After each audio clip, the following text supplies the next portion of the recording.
পুনরায় চালু করা হয় এবং যে লোকাল ট্রেনগুলো রয়েছে সেগুলোর পাশাপাশি আন্তনগর যে ট্রেনগুলো রয়েছে সেগুলো যারা এখানে যাত্রা বিরতি দেওয়া হয় সেই পরিপ্রেক্ষিতে আমরা দেখেছি গত 3-4 দিন যাবৎ অক্লান্ত পরিশ্রম করে তারা শান্তিপূর্ণভাবে মানববন্ধন করে যাচ্ছেন। সেই মানববন্ধন বিষয়ে এখন কথা বলতে চাইব এখানকার যে স্থানীয় মুরব্বী রয়েছেন ওনার কাছ থেকে জানতে চাই।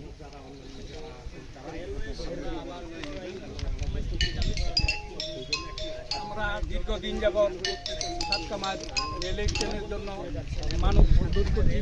ঐতিহ্যবাহী সাতকামার স্টেশনে আজকে থেকে 140 বছর আগে স্থাপিত ব্রিটিশ আমলে, কিন্তু এখন পর্যন্ত আমরা দীর্ঘদিন যাবৎ আন্দোলন করার পরেও জনসাধারণের ভোগান্তি এখনো কমছে না। আমরা চাই কমপক্ষে কমিউটার মহুয়া ট্রেন যেন অতি তাড়াতাড়ি আমাদের স্টেশনে রেল স্টেশন কি চালু হবে? রেল স্টেশন কি চালু হবে? রেল স্টেশন চালু করতে হবে। আমাদের মানববন্ধন চলবে চলবে। রেল স্টেশন কি চালু হবে? রেল স্টেশন কি চালু হবে? স্টেশনটি চালু করে এলাকার মানুষের এই দুর্ভোগ যেন হয়, লাঘব হয়। কারণ এখানে প্রায় সেই লক্ষ্যে কিন্তু 1-2 বছর যাবৎ আচ্ছা আমরা একটু সাইডে যাই, তাহলে 2-3 বছর যাবৎ সব ট্রেন এখানে দুই সাইড থেকে মানুষ আমরা সরে যাই, চলে না। সামনে থেকে টাকা ব্যয় করে দিয়ে তারা গাড়ি করতে হয়।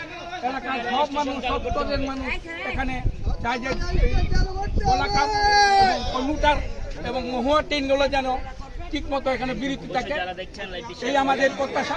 যতদিন পর্যন্ত ট্রেনগুলো চালু হবে,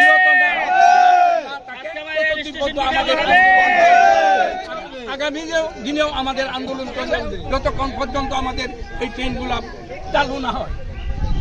দর্শক শুনছিলেন যে এখানকার যে স্থানীয় বাসিন্দা রয়েছে ওনাদের মতামত। ওনারা চান যাতে এই দীর্ঘদিন বন্ধ থাকা রেল স্টেশনটি পুনরায় চালু হয়, তার পরিপ্রেক্ষিতে তারা শান্তিপূর্ণভাবে মানববন্ধন করছেন।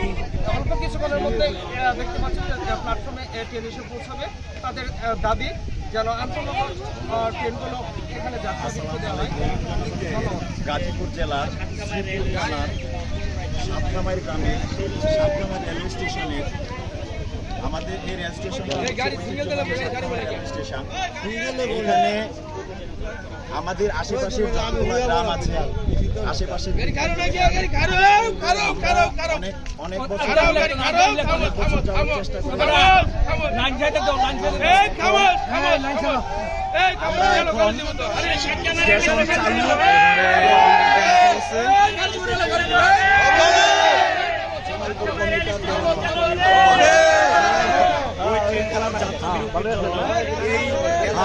সাইডে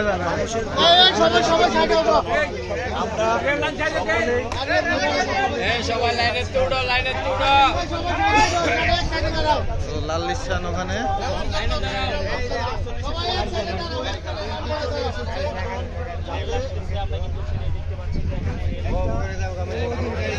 এসে বলেছে ট্রেন অলরেডি ব্রেক করছে।